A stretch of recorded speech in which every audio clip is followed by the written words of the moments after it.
Hey everybody, this is Josh in our field operations department. Today I'm up in front of Lexington High School at our land up here, and I wanted to show y'all a little test we've got going on, a trial that we've got going on. It's been planted in the last week or two. We've got two different plantings of it, but this is parsley and this is transplanted parsley. So just about all the time we here in South Carolina direct seed the parsley. That means literally with a tractor and an implement, put the seed into the ground, it germinates, it comes up, we grow it that way. But one of the challenges with that is, especially in these early fall plantings, is that parsley takes a pretty long time to germinate, and it's very difficult to grow these early plantings and to get a good stand, to get a good count in the field, plant count. So this year we've tried just again a few acres to transplant some parsley. So you can see the plug in my hand.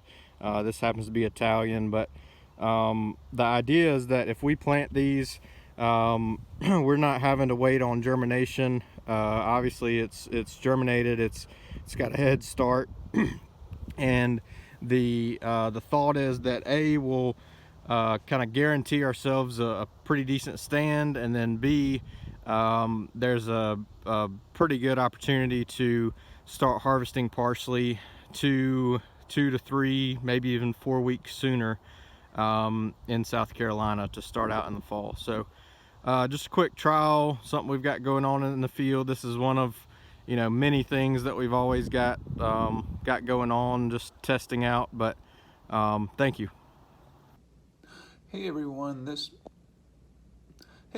is Pete from the Transportation Department.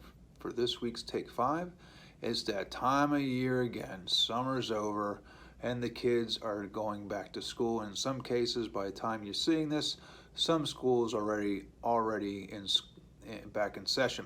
So remember these basic school tips when driving around with the schools back. Remember, you're going to have a lot more traffic around school areas, so plan your trip. Don't block crosswalks close to the schools. You don't want the kids walking out around the crosswalk into the road.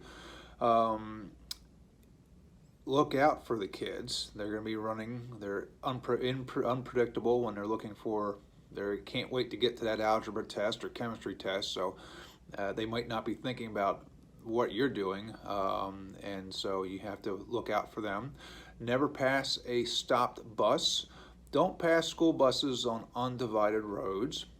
If you see flashing yellow red lights with a stop arm extended from a school bus, you must stop and make sure you don't take off until the bus has started to leave. Make sure you give yourself plenty of distance around a stopped school bus, about 10 feet at the minimum, because you don't know where the kids are walking from. Like I said, they're unpredictable. So be safe. Don't be rushing around in a school zone or any school stop pickup areas, because kids are very easy to be distracted and are not paying attention to what they're doing. And as adults, we need to be looking out for the kids. So until next time, this is Pete. Hey everyone, Rachel Miller with the Human Resources Department. I wanted to come in and speak with you all about the GRACE Agency. The GRACE Agency is a company that is designed to help those who are eligible for Medicare. I have a slide here for you. I also have information around in the break rooms about the GRACE Agency. If you have further questions, please contact me. I'll be glad to get you all the information that I have to get you going. Thank you. Hi everyone. Here are the on-time and in-full scores with Walmart for the second quarter, by total company, then by each produce category. Walmart's goal for all suppliers is 98% in both categories, and as you can see, we are on track to make that goal. Thanks to all of you for some of our best scores to date. Hey y'all, it's Alex in marketing, back with the most recent Where Fresh Happens. Today we are going to talk about Chapter 5 and Chapter 6, Beneficials in Scouting and Integrated Pest Management. So to start, what are beneficials? Beneficial organism is an organism that benefits the plant's growing process. This can include other plants, insects, animals, bacteria, etc.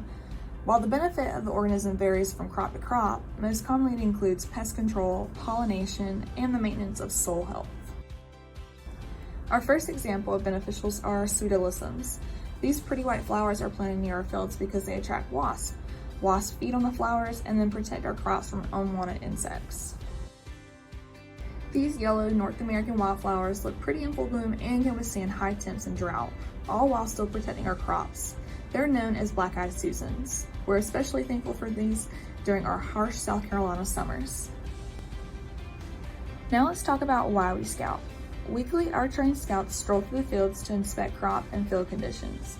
They survey the plants and land, looking for potential signs of disease or unwanted pests. This routine allows our farmers to make quick decisions that will give our crops the best grown environment. Now on to Chapter 6, Integrated Pest Management. Let's start with what integrated pest management is. The EPA states that integrated pest management programs use current, comprehensive information on the life cycles of pests and their interaction with the environment. This information, in combination with available pest control methods, is used to manage pest damage by the most economical means and with the least possible hazard to people, property, and the environment.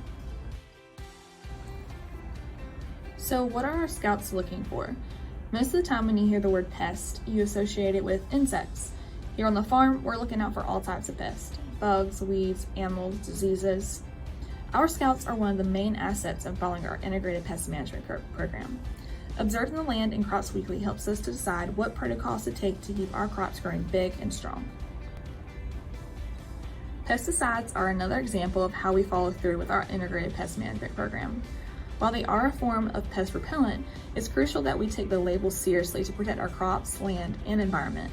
For extra precaution, we don't spray on a schedule, only when it's necessary. This also helps to prevent pests from growing to resist the pesticides over time. As I'm sure you can assume, there are varieties of every crop. Some are more or less resistant to certain pests. Part of our job is to know the growing environment in which we plant. That way we are selecting varieties that are tolerant and have the best opportunity for healthy growing. Wash pads are another way that we follow through with IPM. The more equipment going through a field, the higher the risk of disease. That's why our equipment wash pads get used daily. They are found around the farm to prevent pests from spreading from field to field through our equipment. Over the years of following integrated pest management, there have been a few cultural practices that we have picked up along the way that has helped us. Our farmers limit overhead irrigation to early morning so that way the water has time to evaporate instead of sitting, lessening the chance of disease.